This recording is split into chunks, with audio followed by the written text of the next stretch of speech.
Hello everyone, welcome back to my mini blog. তো আজ হলো রবিবার, পিসেমশাইয়ের অফিসের আজ হলো ফিস্টি। পিসি রান্না বসিয়ে দিয়েছে। আগের দিন রাতে আমি বোন কাটাকুটি বাটাবুটি করে রেখেছিলাম, ওরা এসে মাংস মানে দেশি মুরগি দিয়ে গেছে। আমি ঘর ঝাঁট দিয়ে একটু কষা মাংস খেয়ে নিলাম, স্নান করে এসে মুখে একটু ক্রিম মেখে নিলাম।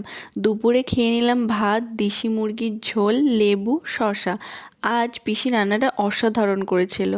আজ ছিল আমার বোনের বান্ধবীর জন্মদিন, তাই পিসি এনেছিল বিছানার চাদর। আমার বোন আগে থেকে রেডি হয়ে চলে যাচ্ছে, আমি একটু কাজ করে দেন রেডি হলাম।